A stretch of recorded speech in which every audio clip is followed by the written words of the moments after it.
I'm delighted to welcome you tonight to our fireside conversation on heritage. Tonight will be the topic of our discussion. Tá as an dóin orm fáilte a chu rover fad ag an sesiún seo, agus chumáile sin fáilte mhór chríúil a chur rih na panéalaithe atá agin na nocht, a bheits ag plé le leor nua omráiteach a fáilsiú díreach na muileamh, agus tá as an dóin orm fáilte a chur rih údar an leor sin na nocht. I'm delighted that I will be welcoming you all to this discussion tonight, but first and foremost, to welcome our author tonight, our very esteemed Dr. Brian Lacey, who is just after publishing his work on Avnine, Aunine, Unan, the life and afterlife of a Donegal saint. And it has recently just been published by Four Courts Press with support from Donegal County Council. So we have our panelists here tonight, Brian Lacey, Nollaig O'Murray agus Maureen Níghanacha. So before we start, I would just like to briefly introduce our panelists and to let you know then what we will be discussing. But this discussion tonight is a fireside discussion, and that is what it will be.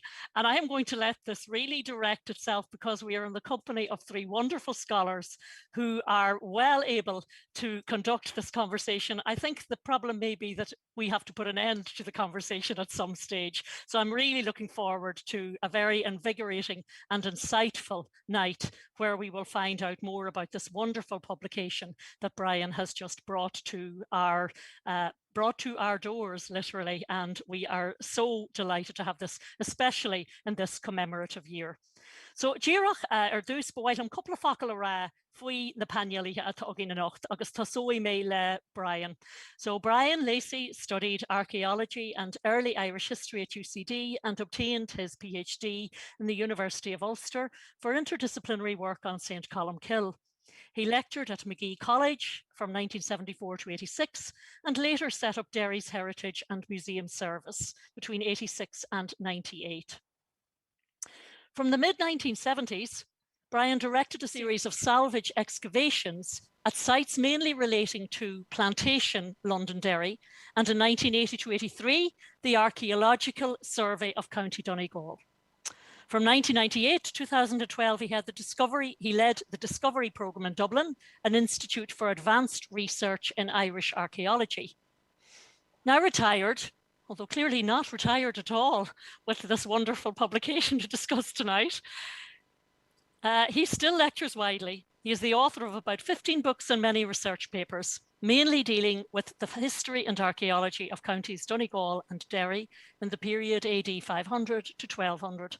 Fáilte mhór rót a nacht, Brian, agus tá meid súil go mór le tailliú a chlunstin wit. Gur mágad réitín agus tá luchar an bed seo agus sa cóútar seo, sa ggóútar seo. Iontach, okay, we'll be delighted now to follow on this. Our second panelist tonight, and Dara Panéalaithe Ogina, Maureen Níghanacha. Maureen is a professor of Old and Middle Irish at NUI Galway. She has published extensively on a wide range of medieval Irish texts. She was one of the 8 female editors of volumes 4 and 5 of the Field Day Anthology of Irish Writing, which were dedicated to women's writings and traditions.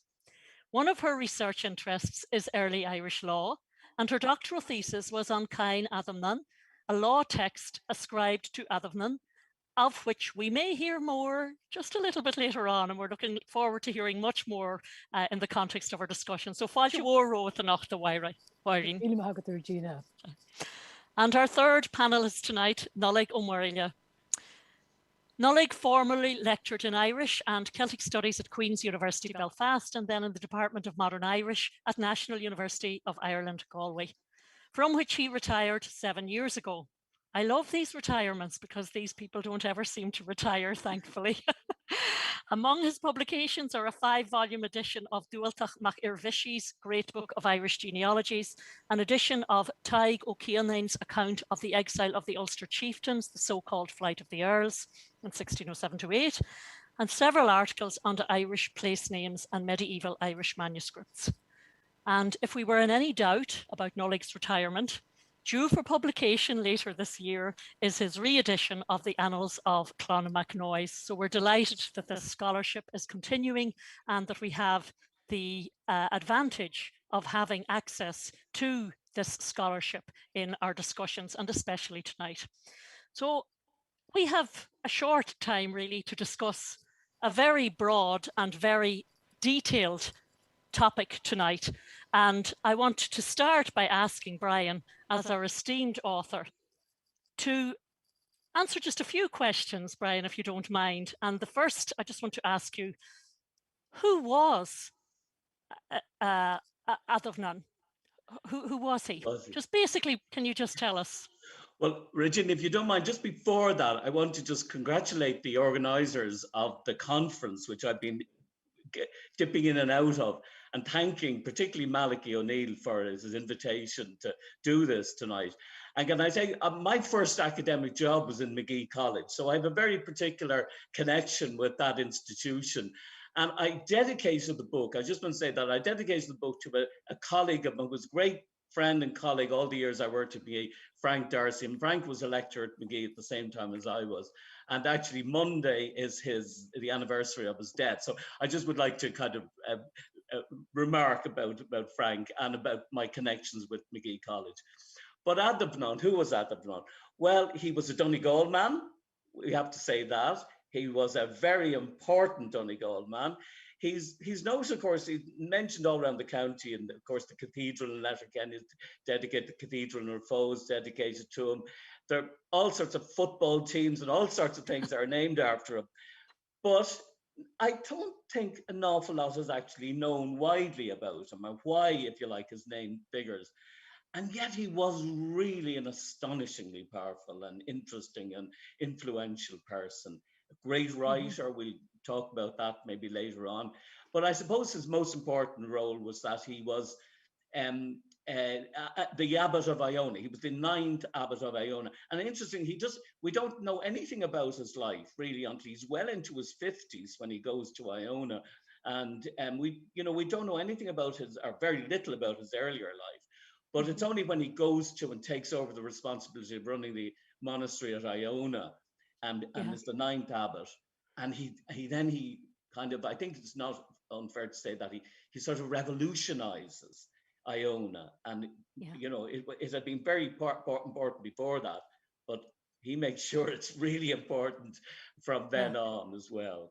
Yeah. No, I think that really captures, and I mean, you mention also, that he was, an all-rounder, a monk, priest, manager, writer, historian, lawmaker, and diplomat.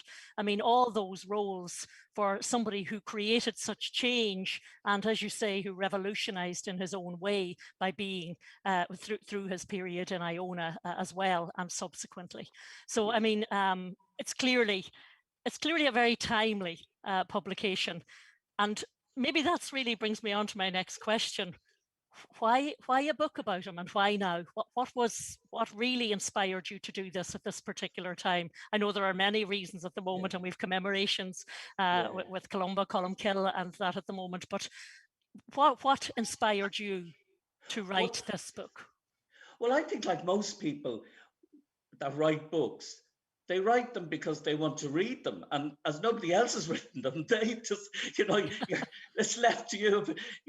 And there really isn't. I mean, there's tons written about mountains of material written about, as there were, individual aspects of Adovnan's career, his writings, his life, and so on. But to my knowledge, nothing was written, if you like, about the totality of his life. And as I say, that's a book I would have loved to read myself, but as unfortunately nobody else wrote it. So this poor amateur here decided that. But the actual occasion I was telling you earlier was I discovered that the cathedral, the Church of Ireland Cathedral in Raphoe, which is the site, the original site of the monastery, if you like, associated with them, the cathedral church had a bad roof, and they were trying to raise some money, some funds to fix the roof. And before the lockdown, I sort of said, well, maybe we could do something, give a few lectures and charge in or something like that. But then the lockdown came along, but I had already started to write a few lectures, and it actually became the project that saved my sanity during the worst of the lockdown. It was a reason to get out of bed in the morning. And I mean, I wish I could think of a very much more spiritual reason for doing this, but it was very practical, I have to admit. Yeah. And of course, it builds on all the sources that you have already created and on those 15 books that we've already mentioned. I mean, your scholarship is phenomenal in this area. And, as you know, counties, Donegal and Derry in particular, are particularly indebted to your scholarship, Brian, in the area, and this will add considerably to that. What sort of sources do you use then for somebody who lived in the 7th century, basically? I mean, where did you draw on for this work? Well, I think one of the interesting things that might come up a bit more is how little was written about Adam, in the annals, which are our contemporary records, and which Adam himself was part, to a great extent responsible for in his time. But there's hardly anything in it. There's only, you wouldn't get a decent paragraph out of the entries in the annals about him. And I think that, I think he was a little bit of a self-effacing man, and he didn't. And then, of course, he himself writes the great book about Colmcille, Columba. And to some extent, that, what's the word I'm looking for, blots Adamnan himself out of the picture. Yeah. And he's always been sort of second fiddle to Columba. And so I think that, there was very little kind of put together about him other than studies of his individual pieces of work. And but we have those. I mean, 3 or 4 writings that he certainly did, or almost, 99.999% did. And then there are other texts which are attributed to him, which are problematic in all sorts of ways. And then a few other people at the time wrote about him, particularly the Venerable Bede, the great Northumbrian writer and saint, writes about Adamnan. And so you can kind of pull that together and add 2 and 2 and make 45 out of it. Yeah. But as you say, when we're depending on very limited sources, then really to put this life together and to get an understanding of it in the context of what we're talking tonight, in the heritage of which we depend on. But if I could say, because we're talking about a Donegal man, although of course the county of Donegal didn't exist in his time, but where he was very much a Donegal man.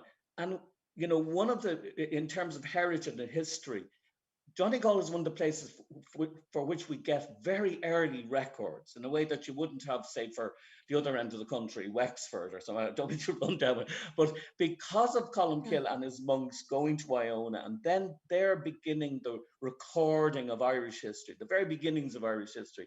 And, a lot of them were actually from Donegal as well. So they've kind of an interest in events back home. So the earliest of our records begin to reflect life in this landscape that I now live in. And of course, if I could just add, it's a controversial point, but at the time we're talking about, the 6th, 7th, 8th centuries, Derry, where the conference is being organized from, where it began, was of course part of Donegal. It's only 1,000 years later that it's, as it were, taken out of Donegal.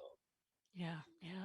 It's it's so comprehensive and so long ago, that it's even hard to imagine, as we say in the title, this is the Donegal saint, but Donegal didn't exist, and in the concept of what you're saying. And I might just turn to Maureen in that context, and just that we've had a brief overview now of what the book is about and what Adamnan is about, and the scholarship that you have undertaken, Brian. And Maureen, maybe, just in the context of that, the subtitle of Brian's book is Life and Afterlife of a Donegal Saint. Is Adamnan a Donegal saint, first and foremost, in that context? Is he best understood maybe in that context? Or does Adamnan's story tell us much about Donegal? Well, I think that he is first and foremost a Donegal saint. And of course, that is the Donegal in inverted commas, as Brian has explained, which encompasses a larger area than the county. Mhm. It's against that background that he becomes a nationally important figure, a figure even internationally important for his writings. Um, and as Brian mentioned, we know almost nothing about the first 2/3 of his life. It's really the last third of his life, when after the time he's become abbot of Iona, the last 25 years, that's when we have details about him. But even so, it is utterly important to pinpoint him, uh, to tie him down into that Donegal context. And that is because of the importance of that background. Um, let's say on his father's side, he's definitely of the Kinnail Gunnel. And Uh-huh. one of the things that Brian has shown is that his genealogy was tampered with, so that he was Mhm. brought on a detour through the Shiel Luchtach. And Brian has shown that the Shiel Luchtach are not actually part of Kinnail Gunnel to start off with, but it suited them and it suited Kinnail Gunnel to create a false affiliation. And of course, the Ronal were great propagandists, and they kept that up. Um, but that's only one small detail of this background and of the life of Adnan has been clarified by Brian, because he has an unrivaled knowledge of the terrain, and he archaeology, history, genealogy, literary criticism, all of these are grist to his mill.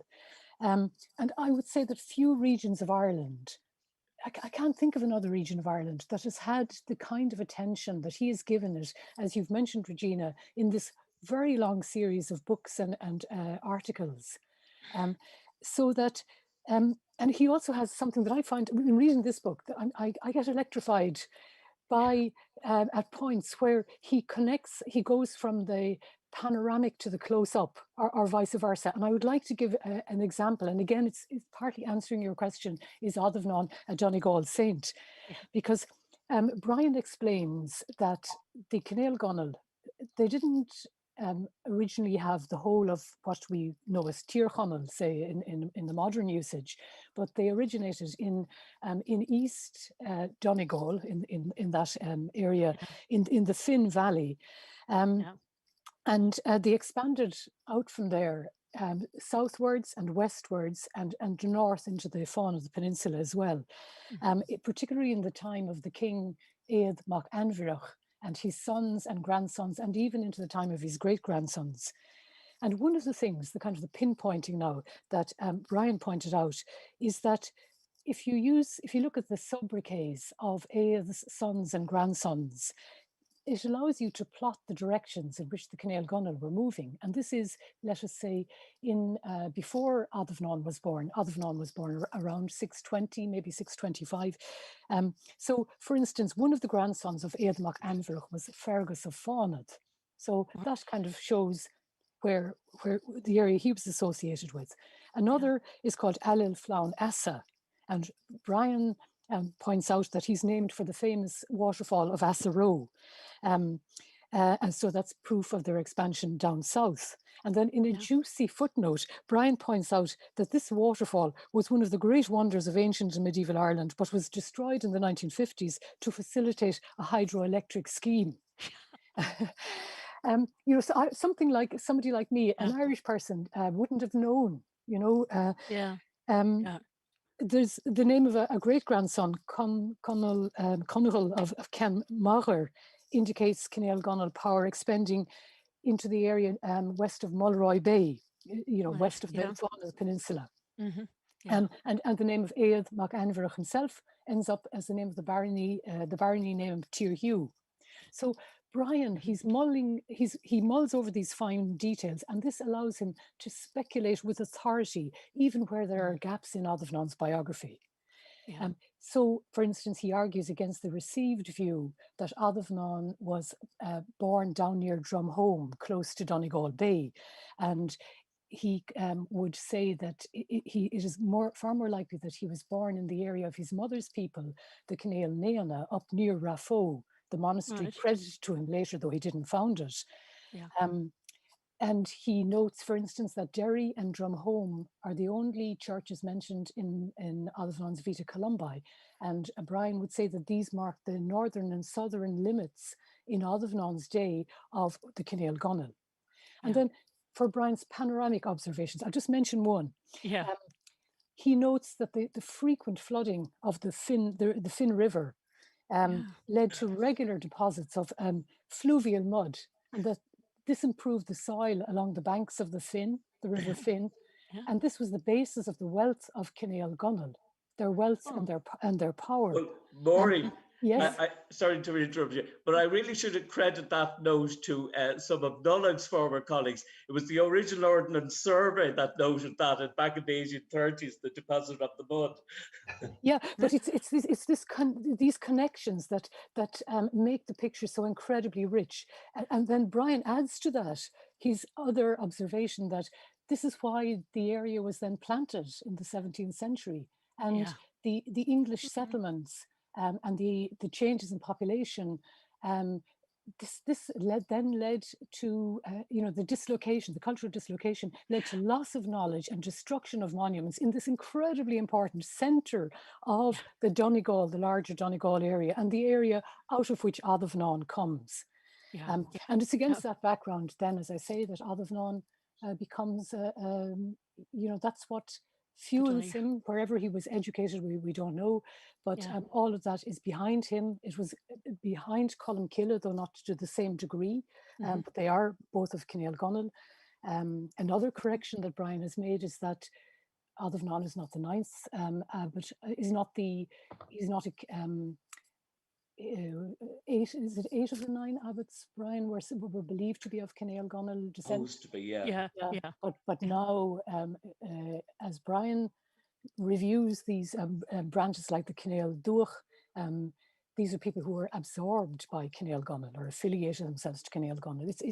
He goes back way behind the traditions. His book looks at traditions that go right up to a much later age through many Donegal writers, but he is never content to accept a tradition at face value. Okay. That's a very good sign of a very good book, and we'll get back to that maybe, Brian, in a few minutes. I just want to ask Nollaig, maybe, is it not strange, that for someone as significant as Adamnan, the 10th century, Beha Adamnan, the Irish life of Adamnan, is so very slight, being especially devoid of personal biographical detail? And I think this is dealt with around, in the book as well. Do you want to say a few words maybe about that, Nollaig? Would you like to come in maybe? Yes, Regina. First of all, as a politician would do, I'd say thank you for asking me that question. First, I want to congratulate Brian again just on a magnificent work. I had the pleasure of reading it before it went to the publisher, before it was published, but it was really fascinating. And I have long thought that it was amazing that a man who wrote probably one of the most important biographical works ever written, certainly in early Ireland, the man who wrote the life of Colmcille, should himself have been so poorly served by biographers up to this. So we had to wait 1,300 years until Brian came along and put the whole lot together and made a truly magnificent book. And as well as that, I should also mention the volume itself is a joy to look at. I think his publishers served him very well. And the cover, everything about it. But back to the point about the only biography really, or so-called biography of Adamnan is this Irish biography, which survives in a single copy made by a Donegal man, Micheál O'Clery, the great Micheál O'Clery of the Four Masters. He completed it on the 6th of May, 1628, but it runs to all of 9 pages of print. So it's really he really is shortchanged. It's not Micheál O'Clery's fault, but whoever put it together in the 10th century, and it gives little or almost no personal biographical detail about the man himself at all. And actually, just last night I looked through a work by a late and lamented friend of Brian's and mine and of other people here, perhaps late Richard Sharp, and in his book on medieval Irish saints' lives, he just mentioned the Irish life of Adomnan. He said, even Adomnan, unquestionably a historical figure who died in 704, becomes unrecognizable in his 10th century Irish life. And so, in other words, it was a very, very poor effort compared to what you would expect. And again, I think Brian, I take it that Brian wrote the blurb for his new book, and I think he puts it very, very well in the on the blurb. He says, so powerful and influential a text was the life of Colmcille, that it all but removed Adomnan himself from the limelight in favour of his illustrious forerunner. And I think that probably sums it up. So I think at that stage, at this stage, I'll toss the ball over Brian if he wants to add something. Yeah. Would you like to say something about that, Brian? Yeah. I mean, I think Adam. I mean, genuinely, I think Adam. I mean, Adam's an extraordinary individual. I think, you know. I mean, one of the most important people ever lived in Donegal. Back to that again. But I think he must have been, and he did also, but I think he must have been very self-effacing and kind of, you know, humble about it. I mean, he was in charge of the annals on Iona during his, and yet there's nothing, hardly anything in them. In fact, it takes, I think, the first entry about him, and even mentioning him. And it's not really about him at all, it's about these captives that are taken to England. But the first, that's about 8 or 9 years after he's become abbot. You know, now, you know, if he had been a publicist seeking self-publication, he would have crammed the annals with references to himself. But there is hardly anything there, and like he dies. He's either 80 or he's around 80 when he died.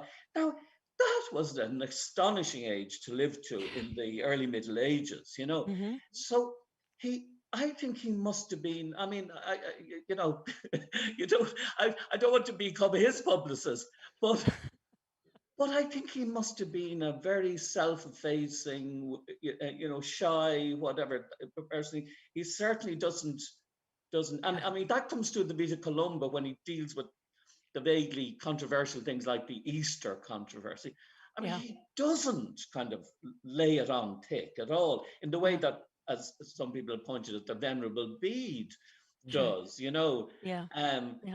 He strikes me as a man who is humble, who's quiet, who tries to bring people together. He doesn't kind of exploit rows. He tries to, you know, pour oil in troubled waters, all that sort of thing. And that he must have been quite a humble person. Now, that's the impression I get, but maybe I don't know. Would Maureen agree? She gets a lot of I don't know if I would about his. I mean, he achieved so much. He can hardly have been that retiring a personality. But I suppose you know, great schools collapse if the great scholars leave them or die.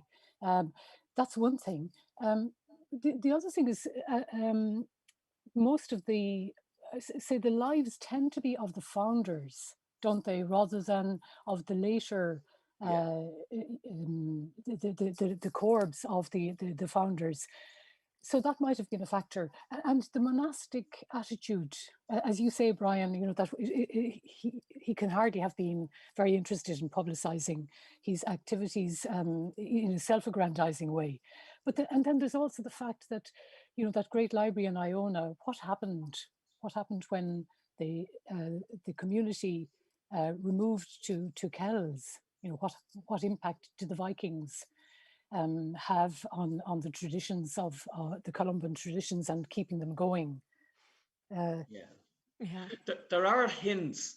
I mean, I can't remember in the Breviary of Aberdeen, where there's these lessons for reading at services, which seem to hint that maybe there was an original Latin life that no longer survives, and which, you know, selections were and I know that both Maureen Herbert and Padraig O'Riordan have kind of debated to some extent to what extent these you know, represent a relic of a more ancient life in Latin. So it's possible, and that there was something more substantial, as you say, Yeah. in Iona, which just didn't, Yeah. survive the onslaught of history.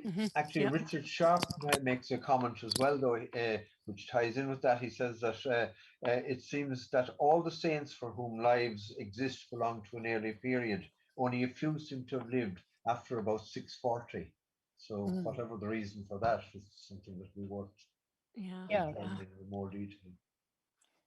But And certainly, maybe, Maureen. certainly that the life put together at Kells does him no justice at all.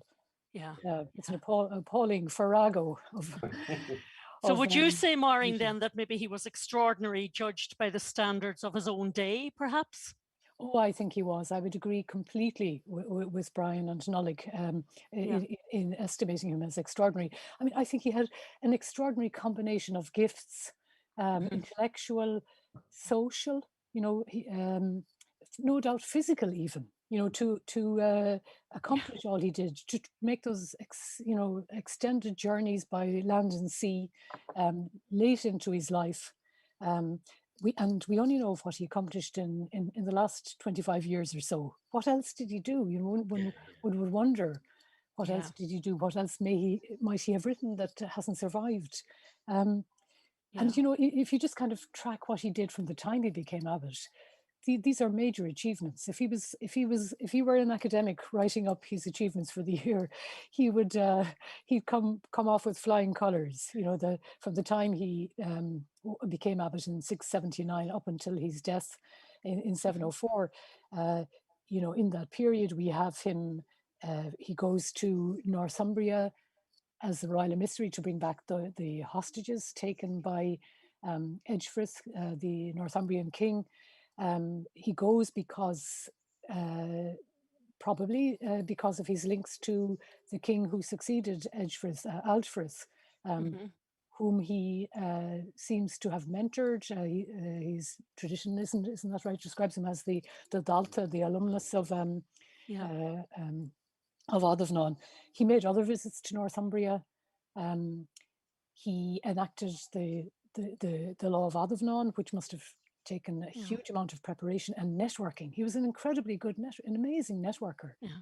And yet in that context, I mean, going back to what Nollaig and Brian, what you were saying about, Pádraig Ó Riain saying, that having written a biography of Colmcille, which is regarded as the most accomplished of the 7th century lives of saints, he still failed to attract a similar work treating his own life and achievements. I mean, I just think that's a very interesting point that, that it all but removed Ardhavnon from the limelight in favor of his illustrious forerunner. I mean, that's quite extraordinary. I mean, I think, Brian, you keep talking about him being, a self-effacing. How does that come through from the sources that you have? What is indicating that, apart from the fact, that his obvious biography of Colmcille and Columba and those being such prolific works, but yet that this hasn't transferred into his own works, and yet he lived to 80 years of age. So, that's quite. Yeah, I think it's Jean-Michel Picard pointed out that in one of the stories that he tells, Adam tells him, he's talking about miracles of the wind changing, because Columba they prayed to Columba. And in that story, he incidentally, almost kind of, just incidental, he tells us that he was out in the other islands cutting timber, to build the church or to build. So now, that man was over 60 years of age. I'm well over 60 years of age now. And I tell you, I wouldn't be going out to islands to cut down timber. But he is, and so he wasn't just an intellectual sitting there in his, in the scriptorium. He's out there hands-on working and rowing the boats. And he tells us all about this. So we know it's not bluff. Yeah, we're getting that picture of him. Yes, Maureen. No, I was just that made me think for the first time. I was thinking you covered this, Brian, in the book. That the hymn prayer, the prayer Adiutor Laborantium, where it's been argued that in speaking of himself as a homunculus, that he may be punning on his name, but maybe he was far from being a small man. Maybe he was of enormous stature and strength. Yeah, Who and there's, knows? yeah. No, like, I just want to come to you. Brian mentioned Moya Herbert's suggestion that after the death of Adamnan in 704, that there was a good deal of confusion regarding succession to the abbacy of Iona. And of course, it would reflect the view of the Venerable Bede about the last years of Adamnan's life. Others have strongly disagreed on that. Would you like to maybe come in and say something about that, Nolik, or maybe Brian? Here, I'm by no means an expert on this. I just thought that the way Maura phrased it, that was very interesting. That you got the feeling that things fell apart a bit after he died. Whether that was because of the whole squabble over the date of Easter and all the difference of opinion on that, it's hard to know. I presume Brian will have a view on that, but it's it just as a matter of interest, the mention of Bede reminds me. I was just reading last night again Bede's coverage of Adamnan, and he obviously considered him a very considerable figure indeed. So again, it's even though, as I said before, nobody has written until Brian Lacey came along, nobody has written a proper biography of the man. Certainly, from all the references here and there in various things, he obviously was regarded as somebody who had he had done great things. He was really, I think the term Ildánach would apply to him. Again, to return to the blurb where it's mentioned that he was a monk, a priest, a manager, a writer, historian, lawmaker, and diplomat. So even if he did live to be nearly 80, he certainly packed an awful lot into that lifetime. So he was an amazingly impressive figure. So I think he's somebody everybody in Donegal can be very proud of anyway. But on the question of the what Maura has said, perhaps Brian will have something to add to that. Ildánach and maybe Iltreach, I would say, by the sounds of all these different roles, and right into old age, which is quite phenomenal for someone who had done so much scholarly work in his own right as well in that way. Brian, would you like to come in on that maybe? Just well, it's a terribly complicated bit of history, and people like Richard Sharp have said to you, don't bother with it, just accept that it's complicated. There's a tremendous confusion after Adamnan about who is in charge in Iona. There are a number of abbots and a number of bishops, and they seem to overlap, and and it's very hard to work it out. And this relates in some way or other, or seems to relate somehow or other back to the controversy about the date of Easter. Now, nowadays that's a kind of, nobody bothers too much about that. Although, strangely, when I was writing the book, I noticed that Easter this year fell on our Easter fell on one Sunday, and the Orthodox Easter fell on the following Sunday. So things like that happened, in more complicated ways back, and there was a huge controversy. But there has been a dispute as to how long Adamnan changes his mind, and he opts for the more, what we call the more Orthodox Easter, eventually the Roman Easter. But the question arises, when did he change his mind? And some of the more traditional writing about this would suggest that he changed his mind about 15 years before he died. But I followed in the book particularly the research and the writings of David Woods from Cork, who suggests that it only happened maybe a year or two before he died. And to me, that makes an awful lot more sense. I mean, I can't imagine an abbot and the head of the whole Columban Federation being in dispute with his whole order, his whole, his followers for 15 years. They might have stuck a hole through his currach or something. And, whereas to my mind, David Wood's interpretation that he changes his mind very much closer to the time of his death, and that would only leave about a year or two in which he's in dispute with his own monks. And in fact, we know that he spent most of that time, that year or two, in Ireland. He was back in Ireland, so that would leave very little time for him to be present on Iona and in dispute with his monks about this, what to us must seem like a really bizarre thing to argue about, but it was a major controversy in these islands and, throughout Britain and Ireland in the 7th century. How do you calculate the date of Easter? Yeah, one of the major questions. Yeah. And of course, towards the end of his life, which, the last years of his life, where, what can you say from your research about the last, giving, you've mentioned, the questions of Easter, maybe the controversies, is there any more evidence that you've come across, or any more sources that you've come across that would indicate any insights on the last years of his life?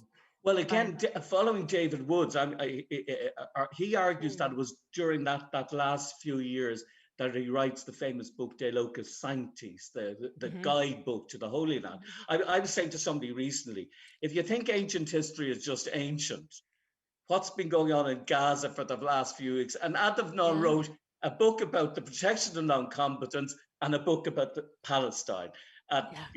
So ancient history isn't all that ancient at all. Yeah, and the links are there. And just one other thing, Maureen, I'm not sure, maybe you want to say something on that, on the last years of his life. Oh, one would love to know. Everybody has to speculate about his personality. You'd like to know how did his life end? Was he ill? But we just don't know. It's not like he gives such a beautiful account of the death of Colmcille. Yeah. But as for his own death, we just don't know. Did he become frail? Did he just keel over? Who knows? Yeah. And this adds to the mystery that what we're left with, and that's why we're so reliant on. Yes, Nolig? The Coin Adamnan is probably his most impressive work, is it not, Moira? Well, I think, thinking of what Brian was saying about war and warfare and Gaza and all of that, that's extremely important. And in fact, a recent book by James Houlihan has argued that the context that has argued that we should regard Coin Adamnan as a precursor of the Geneva Convention and the foundation of the International Red Cross. It is certainly one way. His book is titled, you talk a lot about it, Brian, in your book, Adamnan's Lex Innocentium and the Law of War. But it's a law for the protection of people who are innocent, in the sense of, as in the Latin verb noccio, people who do not wound, people who are weak. They're the binary opposite of the strong, and the people who engage in warfare. And I think that he brackets three groups together: clerics, women, and children. Though he puts the main focus, the law as we have it puts the main focus on women. But it's one of the earliest in a series of coin laws, which are promulgated by a combination of clerical and secular clerics and secular rulers, and which are concerned with issues that are of interest to both groups. But I would see the law as well as one of the series of laws, as something that promotes the separation of the clergy from lay society. Even though the main focus is on women. I think that Adamnan was definitely not, he found violence repugnant. Warfare, just war was one thing, but violence otherwise. You can see that so clearly in his writings. He found it, it was horrific to him. And that is an extreme, I mean, that law was something that it took an incredible amount of organization and effort to have it happen. It has 91 guarantors, led off by the Archbishop of Armagh and the King of Tara, and then people from Pictland, an English bishop. It was a law that was to be effective throughout Ireland and in parts of the northern parts of Britain under Columban influence. So it was a hugely important law. And that was the text, Maureen, that, the law text ascribed to Adamnan that goes by both names, Cain Adamnan, and the law of Adamnan, and Lex Innocentium. Yes, exactly. Yeah. Now, parts of it he certainly did not write because they are retrospective. But he was undoubtedly the prime mover behind it. Again, And, another significant, you know, these, as we said at the start, I mean, the amount of hats that he wore, the roles that he perceived and that he took on throughout his life. I mean, purely Eldánach, Eltriach, all of those wonderful traits that we, you know, that we don't see maybe, and we don't always get to explore in today's world, maybe because of the busyness to find that he had such interest in women, you know, which comes out in many ways. You know, because it's not just you know, a white male from the early Middle Ages. You know, he's a man whose empathy, whose sympathies were very, very broad, very, very inclusive. Yeah. It's a lovely note to finish up on, actually, to think of this holistic image of this wonderful saint Adamnan, and dare I say, you know, from Donegal, but within the context of the contemporary. I'm just going to finish off. Maybe I'm conscious now that we are drawing to a close, unfortunately. And I just would like, Brian, maybe if you might just say, you mention, you know, in the book, you talk about the 3 other Adamnans. Could there possibly be 3 others? But you have, I know, in the context of this. Would you like maybe just to say a little bit of this, just about close? to say, it's a rare name, which seems to mean the root seems to be fear. You know, although it's eventually thought of as a form of Adam, a little Adam. But the root, the old Irish root, seems to be around fear. And there are at least 3 others that are around the same time. One is an Irish monk in England. Another is down in is it South Galway? I'm not sure exactly but excuse me. But the third is interesting because he comes from a little monastery not very far away from Raphoe, and he dies in the year 731. And I think an awful lot of he's at a church called Rapmugaénig, which has disappeared effectively. And I think actually the traditions of that Adamnan have become, as it were, connected with Adamnan of Iona, and you know, there's a kind of a mixture, and that then becomes the saint of Raphoe, the kind of mixture of these 2 characters. Okay, yeah. So it really shows that, you know, how dependent we are on the validity of our sources and what is available to us as well. But I'm conscious now perhaps that we have run out of time. I'm not sure maybe if Nollaig or Maureen would like to, if you've anything maybe that you just might like to, since this is our conversation, maybe a while before we get a chance to have another, but hopefully there will be other launches. Maybe you want to just add something. Just to congratulate Brian on this latest book, this wonderful achievement, which well, Regina, which you are about to launch, I think, are you not? To conclude the proceedings. Yes. So it is my pleasure, and I think we have given it a very good launch tonight already, but to officially launch Brian's book, Adamnan, Aunan, Unan, Life and Afterlife of a Donegal Saint. I'm not sure if you can even see it there within the books, but whether you can or can't is irrelevant, because it is an absolutely magnificent piece of work, and we are hugely indebted to Brian for this wonderful piece of scholarship, and particularly in this commemorative year of Colmcille, which couldn't be more timely, of course, but and all of your links to Derry and to Donegal, of course. But how fitting is it that we are launching this tonight also as part of the American Congress of Irish Studies in Magee College in the University of Ulster. So congratulations, Ciannaigh and Leora Haninja, Tasúla go Gianni and Shiv, to Mahi and Exul Gamor Lehail. I have managed to, I only got a copy of it in the last few days, but I've been delving into it with vigor and with huge enthusiasm, and I'm just really looking forward to getting into it now over the bank holiday weekend. So major congratulations, Gora Mila Mohig of our fad, and Brian, Garjas Sarah Leor, Gora Mohig at Nollaig, Gora Mohig at Maureen, as kainch den ska a runchlin in ocht, as we're durami a runchlin, agus as Cora spatial spragul a chur ó Sargór anocht.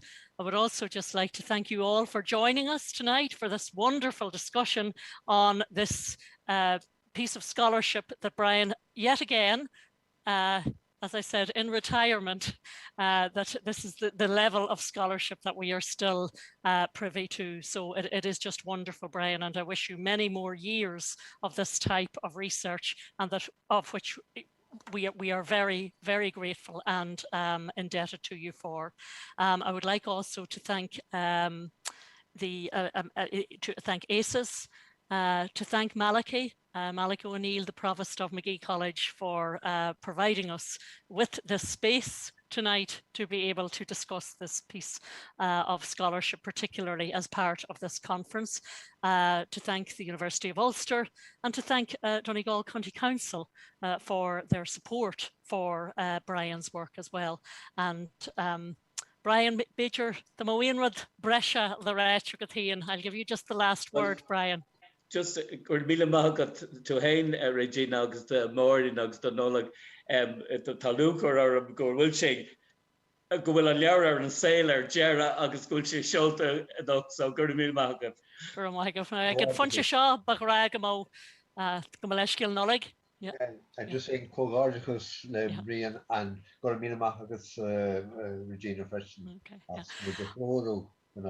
Well, when me ansultas agus ag an funte seo ba rá doing go agus lunne fian and a cup and tea and a cup and coffee of a hugging le hé seo a At this point we'd be having our glass of wine or our glass of water, whatever it is we have, and just to do the toast. Chucky gar law. Chucky ar last, so I can't worry. Agus be bit súlis an hiad ó caidjala le glunny no cupan no payrod ardu hogad sa hian Brian agus higdal your. So please, I hope you all raise a glass or a cup or whatever it is to Brian's scholarship, and to our wonderful panelists tonight, Brian Lacey, Nola go Murila, agus Mari Niconacha, Gora Mila Mohigaf, agus Ihawai, agus Slán. You are.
Hello agus faltrú bhiste go dtíon ceileadh seo ar Colmcille, níu clúite hir chonal a rugu 1500 bliana hin.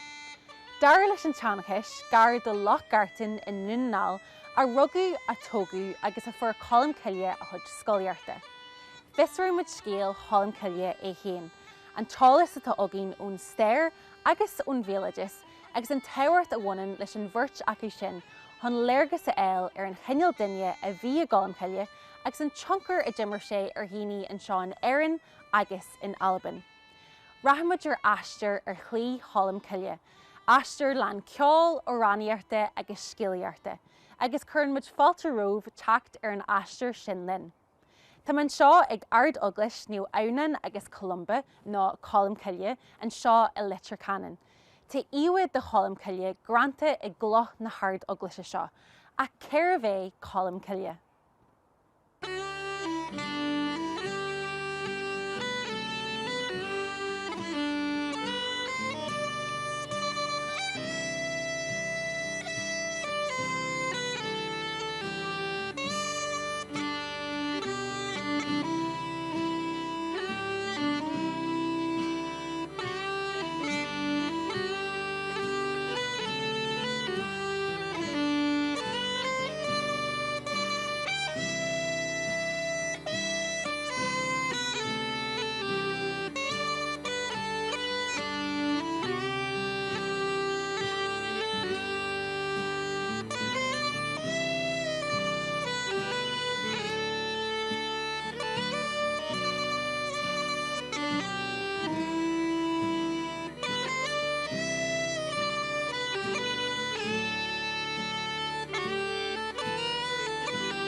Crimen McElemy an tanam a bhí ar níomh Colmcille nuair a tháinig sé ar an tíl an seo in Ngártain.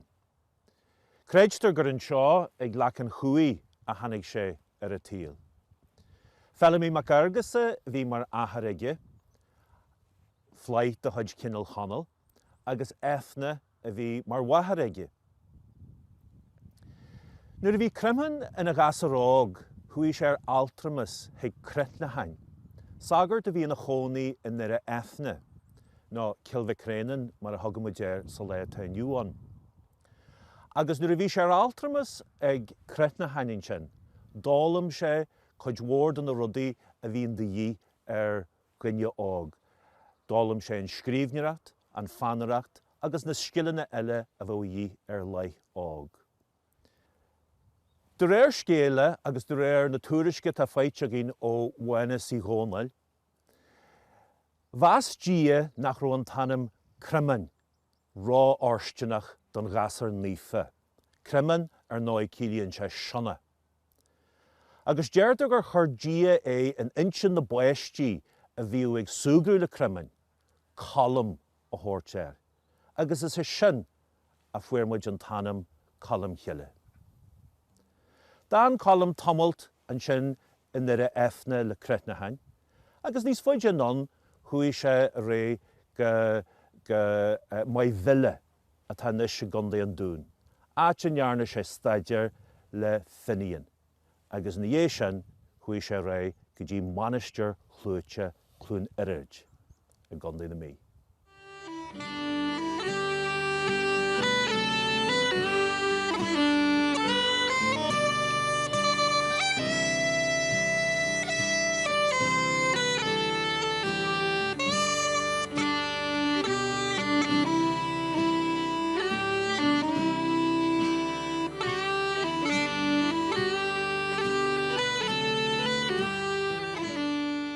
Is eilechracht é ach an saol Christi. Na Jan Jarmad an chiad rud a dúirt díala Abraham na éiri agus imi as teachta achar agus góthaigh áite daisban himidit agus Jimmy sé ar eilechracht. Agus tá muidena na Christi a dul ar eilechracht dó hen go Jerusalem, hon na roimhe. An seo an éireann tá muid a ghol ar eilechracht go leocht dearag. Agus an is tá déis a gonne dul ar eilechracht é slí Colmcille. Colmcille a thuaigh ar eilechracht é héan as éireann go Ilaní. Agus an is tá muid an tuiseacht ag nean Colmcille, siúil timpeall chun go na ngáil, croc na nío amach go toirí, an seo go gartan áit sé rugú Colmcille agus is teacha leite ceannan agus trí ráfó go deire. Déis a gonne an eilechracht sin a churing riamh agus muid is slí Colmcille é héan I Lanston a chus céimena. Bhí ilcharacht man isio an a nasc rint etne I gantar hartan a rú bunch acu le luachiel Colmcille. Tá chud waid in na stadna ar chlí Colmcille sa cheantar seo mar chud den ilcharacht sin. Ní gartan a bhain a tá nascia le Colmcille. Tásaíonn slí Colmcille in lán Colmcille in neisgurt chunanáil, et gúlar dríal inis.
Hannig Colmcille go glean in nee cachcul drimne.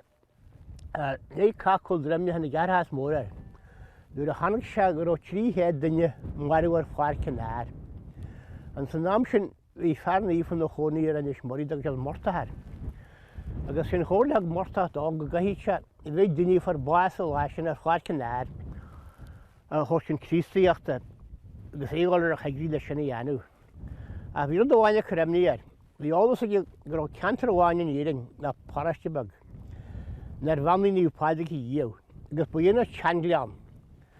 Agus nuair hanig níú páideach a teirna leanna, hanig is stop gur na deil I dhébar ses connachta na blianta fáidir a bheith sin.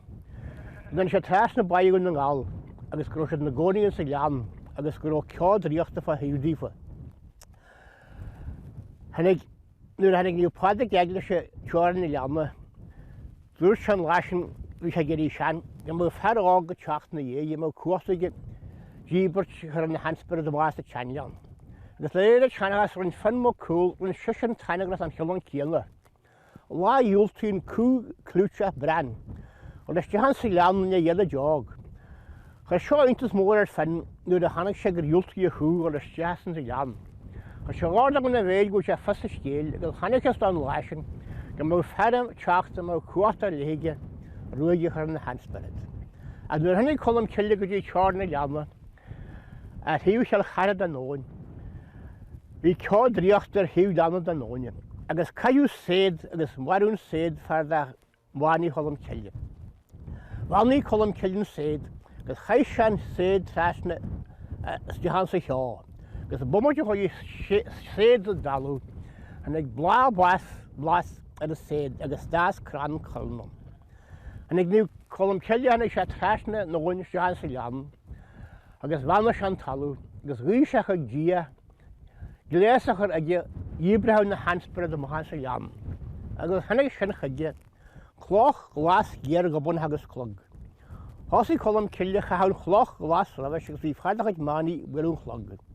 Agus níor stáid se go ag seam na deile le rabais agus na deil chu se teis na móla chreaí iad ammána bhelaí, díbar se rabais iad, chu se mhasan ar go bhóríad an ainte go santaine mar an ainte go fáil na stíle go deil na caric deil na caric na neoin, tí bít míle daine mthirtear. Gus a heráte an láisin go dtí látainún go na deil sin mhaon san aige. Agus bathaid grán na éiste ar nniu dífa, agus dhéas go raibh hí dhéh ar thógaíad an neangach nó ar uan, bh difra mór iad a chathúach.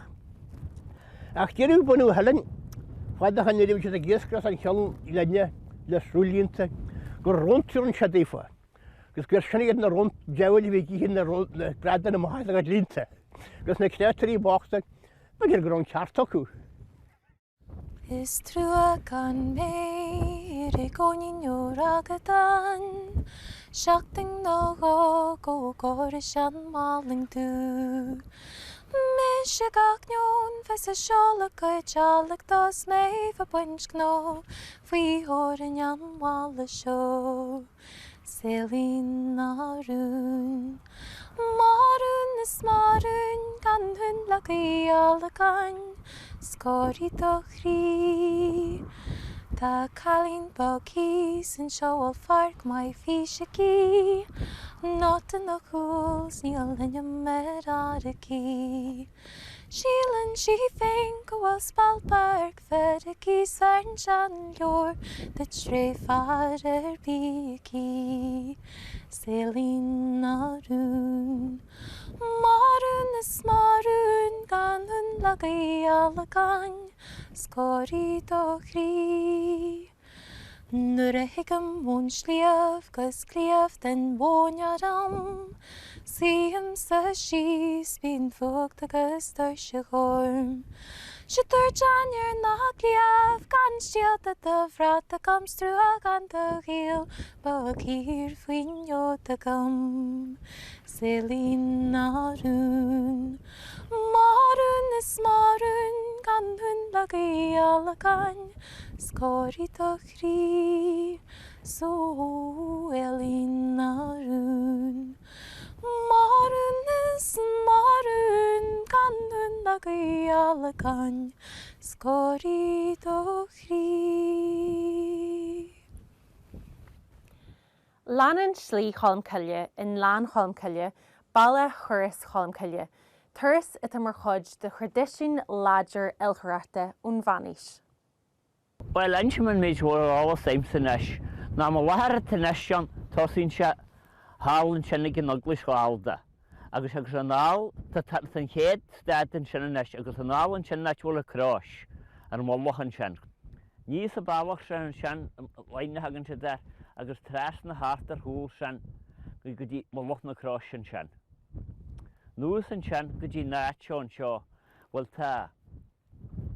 To do hart in the carn and chen harter doish and a tree hen ye hela, agus and chen harter a chapel and shaw. Well, Talabu Holum Kelly Stihin Chan, this a chapel. Cheryl Yat and Chan, Queen Craig Shan, Keg no Weather, Trasna, Kujina at your bad, Amory Lenya Hagan Shitter, but no bad, Hakulet bad Holum Kelly Horchet, as a janta grot harai. Trasna now more than Shan. Could you the tea station or no hard? Agus a newest and Chanwy for Shan, Kafadlish Ranya when Chant across and Chanya team the Chan Verica. Now Finn Hashel, the Terrace and the Stad Ellen Chan Finn Hashel. Agus Mr. Shin Janta, to Trasna Jirach no Hona, Agus a Niska Fadlish Lish a Chana, Lish and Tunglish and Hall, Agus ta, Carnanella Editive Herda, Agus Shannon Terrace Janta. Shannon doin should the Nesha, Lam Lahar. Ach rather shaw, but rather one in the hap, one in Walla shaw, Toshas and Chinnimal in the Crossha, one who Irish hostage the National Luan, Agus Achan Terrace Yanu, Agus a Kirtnu we can natural wine. One who Tiwa Hooray, hostage the Clohanini, Agus Hirtnush the Gnachan, Agus, and one who we to heard the Shan. Shan the meat, agus a slave, agus who's come a calune and tea in the hatchery shan, horse should a no harn shan. Ah, the cat be to a yanu, Hora yanu, Waholum Kelia, no dona herby at the shan, agus Lila Willis and over. To Funchy Starla ogin Colmcille, a fosta to could white all ogin finiu Marial in villages. Ní mórdún éisteart leis na finscéalta ho maiid leis na furcaí, hon léirgus omma na el Colmcille agus an tionchar a bhí aige híní a heagbhall. Seo blasú inis den villages a bhainint le Colmcille. Éad le amháin bhí Colmcille a mui ag siúil thart bhealach na mradan. Hanna gáchar agus dúirt sé gur had sé ad leis an teach seo han bia agus bailagam a áil a ghlacad an chuid eile den bhela é. A tháinig banna tí Colmcille ag teacht, ní bhí sé grim den bhradan sinna tá stíosa fótaimsa sé. Well, is deach le Colmcille. A bhana tí sa sesin an dúra grim le híhadú tá mé a mui ó bhádín agus tá mé lug leis an ochras. Sa shasha níl bia bíhas tísa teaimsa. Agus go dé tá tísa fótaid sa Colmcille. Tá sa shasha is go gála.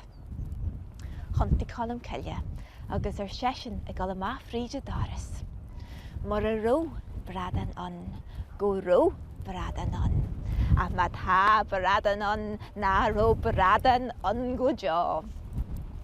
Agus a gcónaí ribh sin bhí neart bradan a loch na mradan, a chun lá sin go dtí an lá aniu, ní bhuairthas bradan bí a loch na mradan. Agus Colmcille is cúis lei sin. Har éon rud eile ba ar nífe é Colmcille. Rahamid inis go dromhume go gluisiimiid fan tionchar a bhí aige sin agus a chuid mana híal Christiarte na Héireann. Tá muintir dromhume anbhródú las na trí an id manistrach a tá suite garda chéile sa cheantar acu. Siad sin rach chúmga a bhainní Pádraig agus Bríd sa bhliain 410, dromhume a bhainní Manich Colmcille Iartas rí an mira rí cinneal conal sa bhliain 560, agus baile bheith roirtaí a bhainaí Manny Colmcille blianta ina dhéisian. De réir muintir na háite sé airnan a bhainaí dromthóma. Deir annan sa leor bethe Colmcille gur curú airnan í dromthóma, agus go bhaca sé soilse sa spéir an ihe a caiiliú Colmcille. De réir an bhéalaidis rugú annan í druman laithí.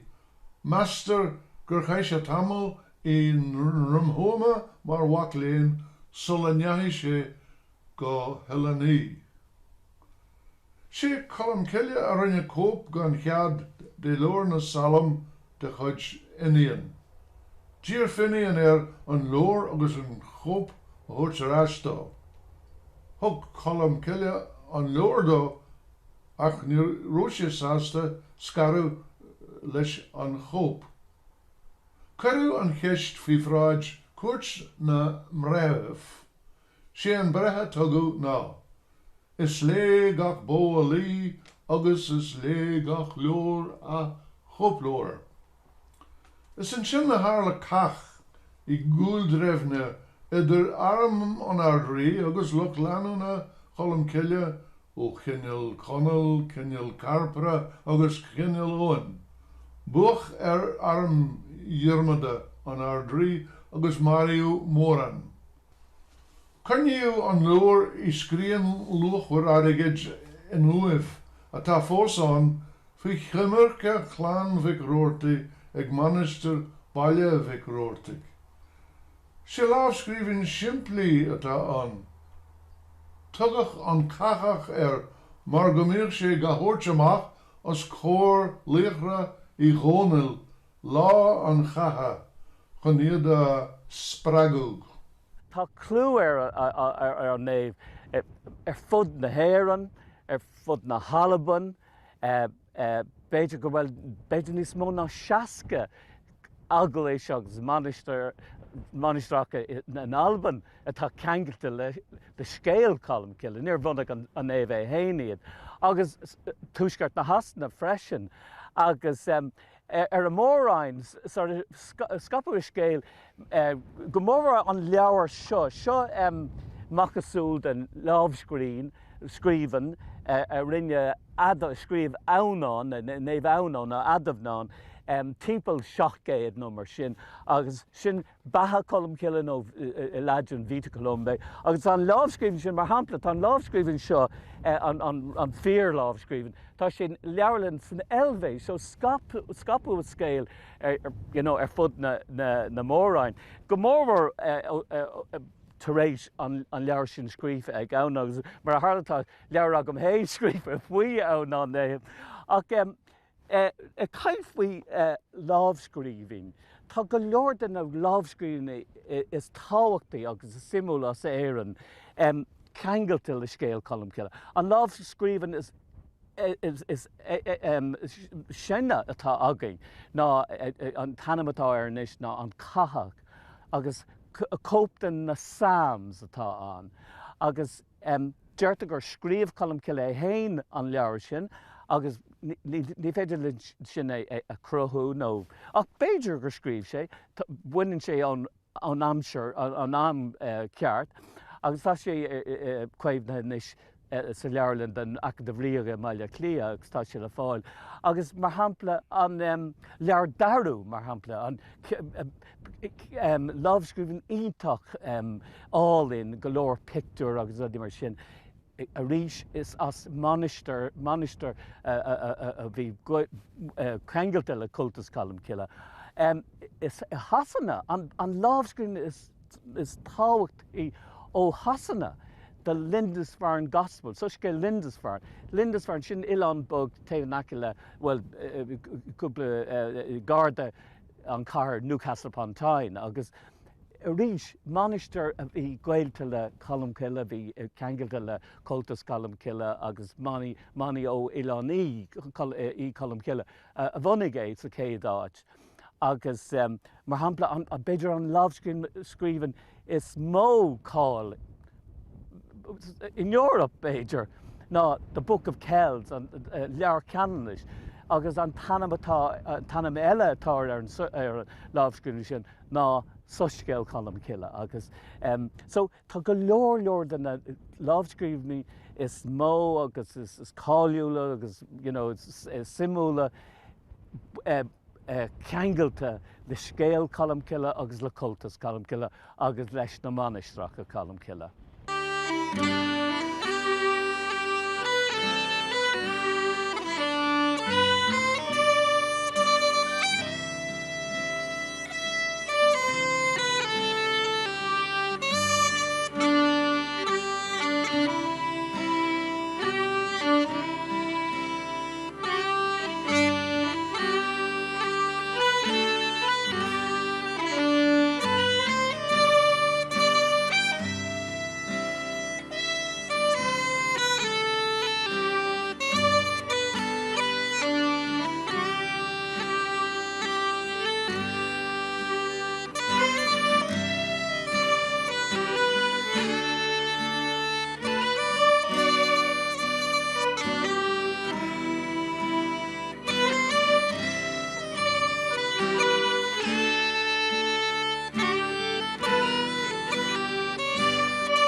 Níor bheith Colmcille an chéin níu conile a bhain, ba omí níu eile, finan, beglí agus dúcha in na másc.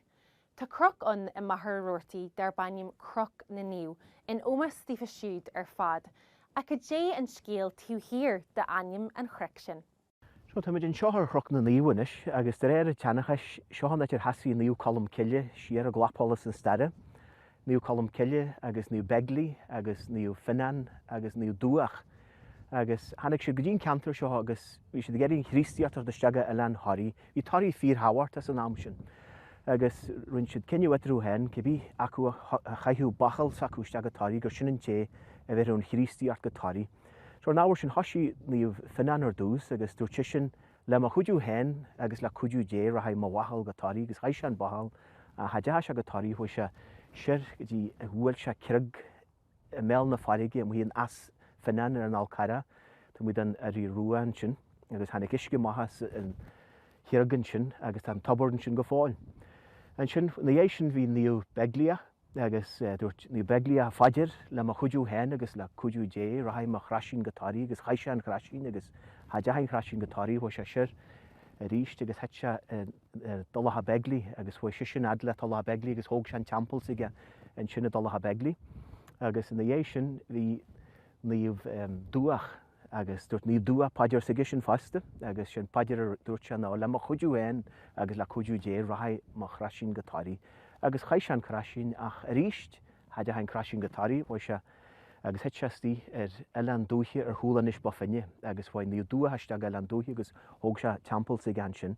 Agus an sin ar jeú níu Colmcille agus hasí sé sin ar bhla chrecinn seo ar bharthach na níu agus dúirt an paidir agus sin paidir dúirt Colmcille nó le chuidú dé agus le chuidú hen ra haid má wahal go toirí agus chaise an bahal agus thuéis se go toirí agus hetse títhe ar elan thoirí agus de réir teannaiste se réite tá legan bhhaine na déir go rascail na farigi agus gur hiúilte ste go toirí agus tá legan eile sa teannacha sa déir gur de seiste th choire agus nar a leog se cos ar úr choirí gur ag se lára go chaise ar chiagus tí hín sinnar an eile agus sinar do thug Colmcille ste go eile thoirí agus go chrístiart go toirí agus sinna go scíal chroch na níu.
Mar a thulamid deirtar gur het bahal veglia sa cheantar seo.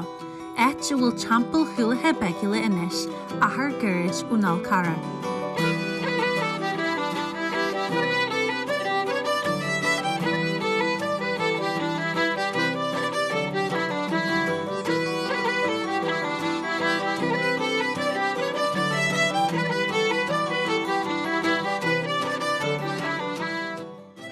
cross máníise is airde in éireann, lonithe an seo ag teampall reithe, agus deirtear sa bhéalagas gur thug Colmcille de níu fannané.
Deirtear gur bhainigh Colmcille a chéad bhainisteoir in nua.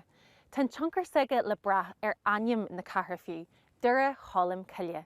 Tá éit nascaí go dlú le Colmcille go fóill.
Táid an seo inis bhálaí na cathrach, bhálaí cailúla, stairúla cathair gur Colmcille.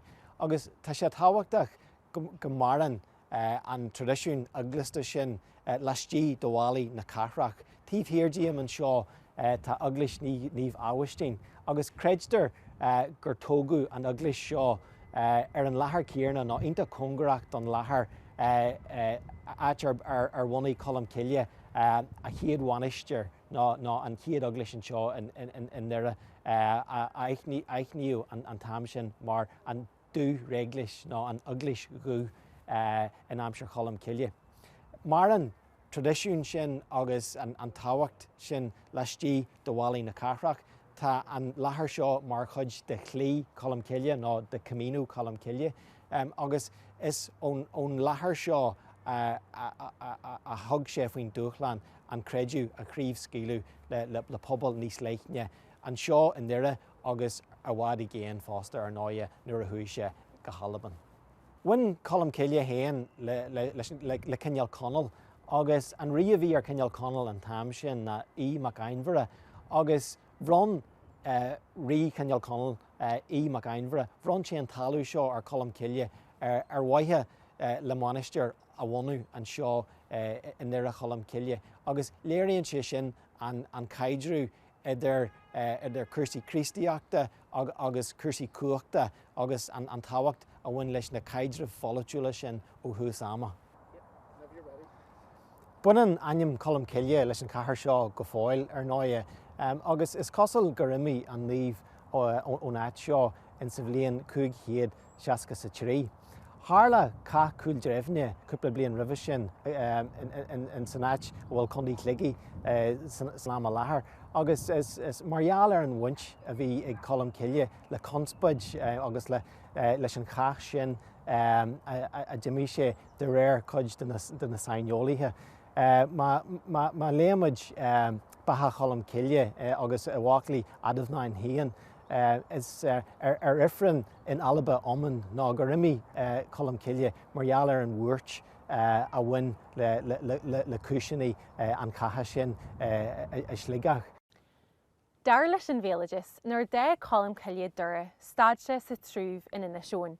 Tá leachtain a bhfuil cross granta agus funse isce in ómas de Colmcille ná seán éit staidse fanne dá isce a bhela go hillan í. Seán éit dhearna in éireann a tháinig Colmcille sular imise go halban.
In aion gro Colmcille ag imar tarlar, bhí sé gol go cantar ar a dhéal in Alban, a rú dlú nascaige le tuisgurt na haireann. Nuair chraid Colmcille ar a dhéal, deirtar gur bhfuil se le rí conal macomgal rí chalréide in Dúnad. Himsí dal réide ar thuisgurt na haireann agus costa hir na Halban ag an am.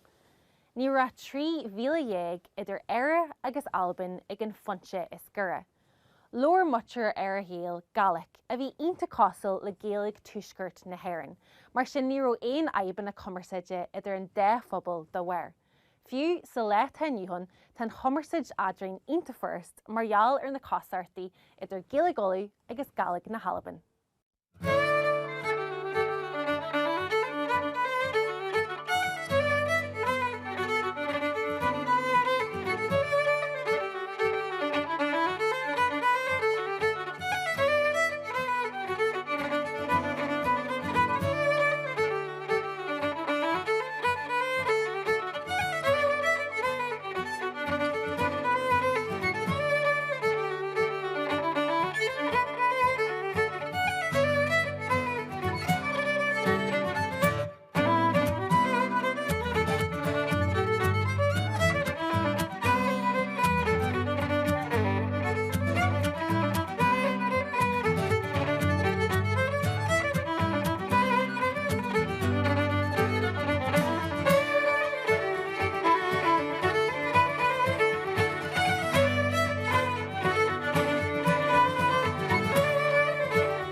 A dwi'n eich rhan gyrw un a adje koserichtje rochriest, kutjach.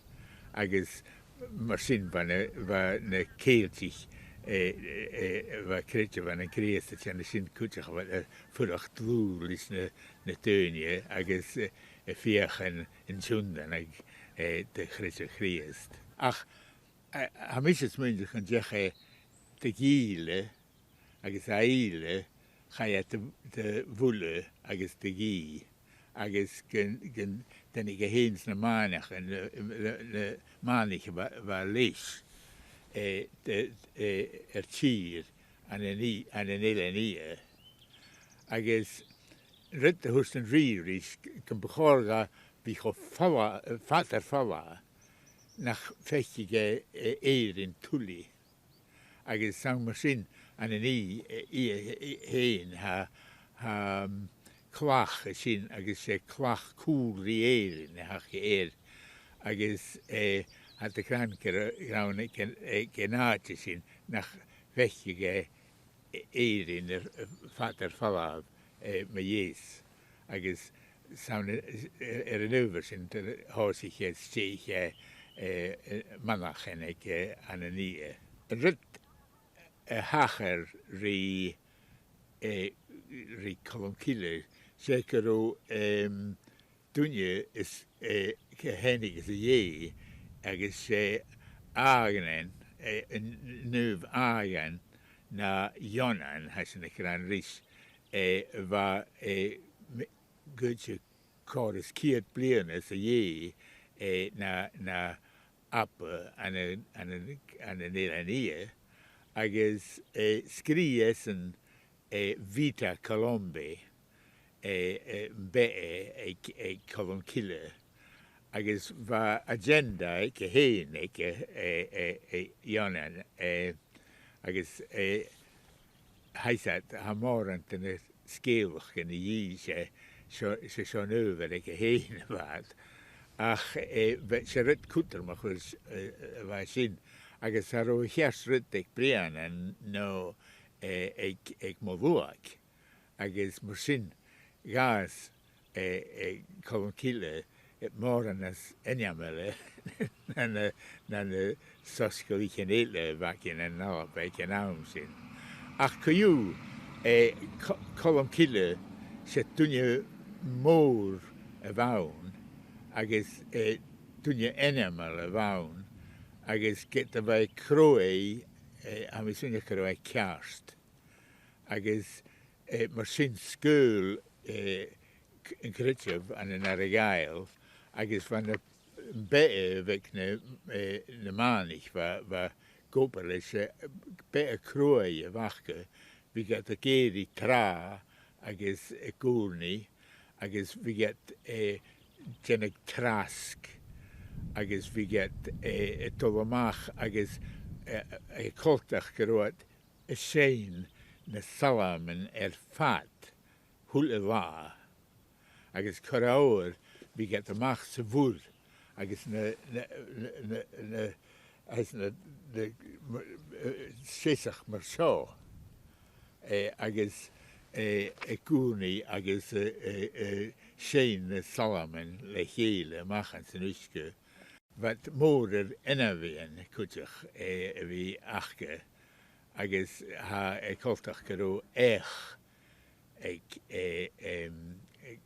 Colmcille héin agos fi gyn deach y cwper yr giwl an ryd na rasarei agos yn fa'a ma gierig y fer yn sy'n tyl so henig deach rys agos fe crydach deach agos hosich yn deach cwnig agos sy'n hosich Colmcille cwnig agos fa yn y jor silig yn dîsiach sy'n stylwm yn sgeilach sy'n. Cwyw mae i'r hawl henig yn fa fan ro Colmcille ffarach yn gyro tawn mae gyrach yn tyl so agel ys y fi lys yn gyrna agos i eisiau gaif gyda sio fe tianig agos fe yn fa'a sy'n hen fe sgrig dyna live sgrifin agos jalafin salam fichit agos y ceir diog agos sgwr sgrif ag pist yn talam ha gran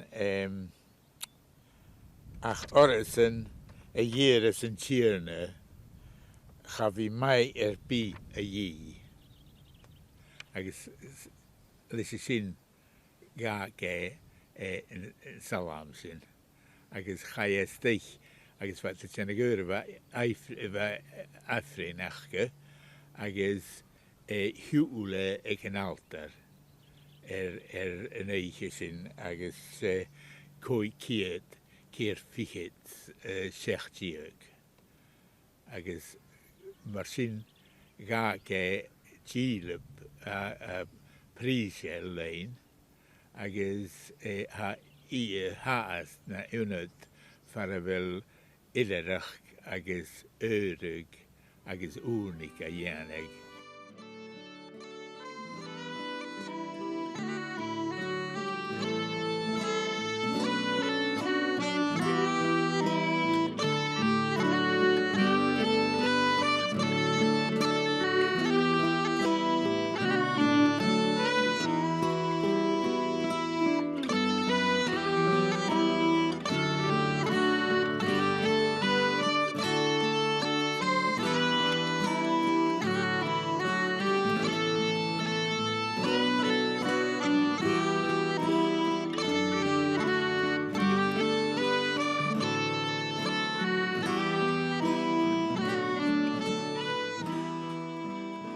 Súl glas. Má réirc tar sáil sínam do chláir na nárach nígan, mór déir má rúise glas gléhfuil mar fégam tar mhais éirand. Fuil súl mlais féchas éirand tar a hais, is ní aici sé ré le, fir éirand náid am ré. Colmcille sa Senate. Le agus é gimach de marc a chúl a chórtear chhlaachte, agus bhré a bhuair níise, chaid colm súl chúiúil siad. Chin an túl glas sin jór bhlas an taile ar ó sihir sílantí, jór a Jimmy in a nivni a bharsneat jóra na mara. Agus cibal a bhaile a hantú in a slupar na isce chláirí buid, gí dhéir ghairt a dhéanú do bháú a hir a dúchais. Maidín gheall an chladí ever a lagú a léthe teán na farige. Rinneú dhé chuid de anam. Anam chin a faisciú as mirhfuiltí agus aradí. Agus cé gur uair agus mórta sa luthú leis, acht agus éidir bhú a jumper bille chanal sa túl glas sin thar muir leis, agus sa jór a hellmhaithe. Sillan an jór sin go fáil in iscí ar gástaí, fa chríocha chanal sa neol a srúd na mhuile agus an iscí in sigáil, agus mar an rion de chalam intí. A dhinghfuil teach chreidirh, a bhórtas cinne, a dhéh el cainte, tréthe a aithnítar go fáil sna daoine a dhéanann na hiscí is na cástaí sin na haithí. Iad siúd a thugann dúchlann ga tinne, daoine ar cáslá gíal, fád agus filiacht, agus a gaitheann súla cuaí ar a gríocha, trá a bhíon cladaí uaire a gcuirtú acu.